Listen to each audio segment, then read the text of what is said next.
Hello everyone. Have you encountered such cases?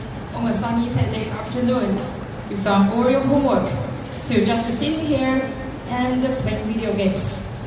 Suddenly, your father, your old-fashioned father, rushed in and shouted, "Never, ever, ever, let me find you playing games again." You feel quite grounded. "But I've done all my homework." His response, "Indeed, but what games? You can go to play basketball or football, you can just take a nap or chat with your friend, you can listen to music or watch a movie, you can do anything you like. But why games?" Yes, why games? That's exactly our topic today. First of all, I'd like to introduce you the library arts. Among them are painting, sculpture, architecture, music, literature, dance, film, theater. And the ninth is video games. Yes, video games. So what comes first in your mind after hearing about this transaction? How do you think this ranking is? Or you may have the following questions. What games? What can games be played here? With paintings, music, literature, and recorded art. To answer this question, I think we can first take a look from the creator's perspective. A game usually starts with a game producer's idea. Just some simple thoughts.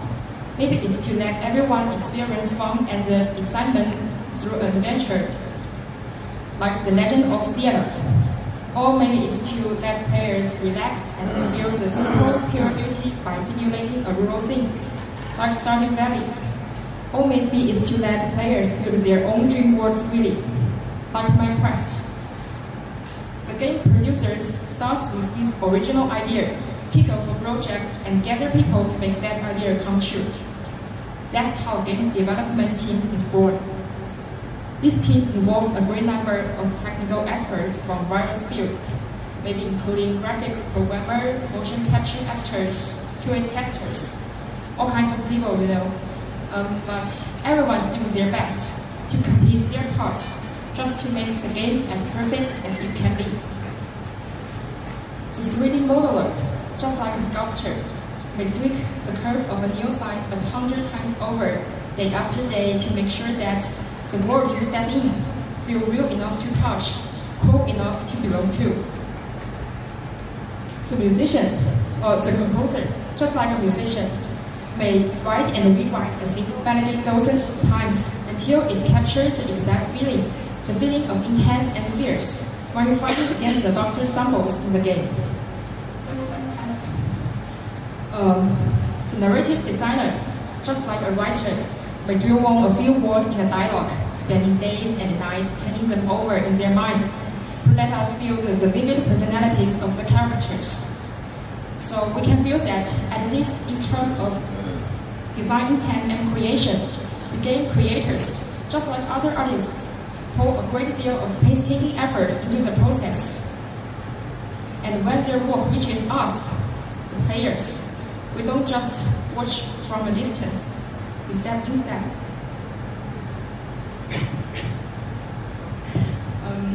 When we are reading a novel, we might be touched by the detailed description. When we are enjoying a dance show, we might be amazed at the fantastic movements. Video games also bring something unique, immersion. Imagine you are in the middle of a war now. Destroyed buildings, dark smoke, panicked faces, clear mission. The only thing you have to do is to survive. Hold supplies, rush for resources, and avoid conflicts. Now, you sneak into your home to find some food, just as carefully as you always do. But unlike before, there are no cold weapons, worrying people, only an elderly couple sitting in the room. When they notice you walk in, the man said, Please don't take away my wife's medicine. Please don't take away our food. That's the only thing we have left. Please. How would you choose? Would you take away all the resources for surviving? Or would you think for a while and then leave empty-handed? Or you may just take a little, leaving something for them. This game offers us a chance to determine the fate of others. I think everybody will think it over carefully when this choice is presented to you. It's not just reading a novel or watching a movie. The game actually puts you into that world, letting you make your own decisions and witness the outcomes belong to you. In fact, regarding the choice just now, once you took away even just a little bit, the old couple will die the next day. So the game also makes us thinking about the world, the conscious, the creator's intention behind the game. I believe that when going through these moments, everyone will feel that we are not just watch that world through a screen, we are stepping into that world. The world as vivid as real life, but also filled with so many possibilities, which we may not have the chance to experience in our daily life. Just like other art, the feeling of other arts bring to us, video games come from life yet transcend life. Is that all? I think game can bring us more and represent more. An artwork always reflects lives and aspirations in its particular time and region. Just like riverside scene at Qingming Festival, Qingming Shanghe Tu, can reflect people's daily life of Song Dynasty. Different video games can also reflect different cultures, record spirits of different eras. I'm sure everyone still remembers the COVID-19 pandemic in 2020, right?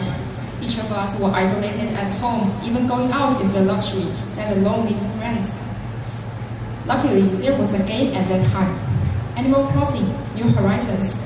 In this game, we could have our small islands and invite our friends to visit. We got the chance to plant cherry trees together or hang on lanterns on each other's houses, or even just sit on the beach chatting about homework we had finished. Now, when we see this game again, we're not reminded of just the game itself. We're also reminded of the pandemic, reminded of our unique lifestyles at that time, reminded of the memories we shared with our friends during that special and tough time. That's the game recording the spirit of our time. During a hard period, we all wanted to stay connected, to share small happy moments with our friends. Games provide us with such a medium at that time, turning the distance of being apart into something we could actually feel. So, a game is more than just play. It's coding, it's writing, it's drawing, it's composing, it's philosophizing. It's an integration of intention. It's an integration of craftsmanship. It's an integration of emotional and intellectual design that we, as a society, have a word for. We call it art. That's why my father was wrong. It was never about why games. The real question is, why not games? Why can't the medium that lends the score of a symphony, the visuals of a painting, the narrative of a novel, and the moral waves of philosophy be considered one of the most significant art forms of our time? It can. It is. And this is the time we started seeing it that way. Thank you.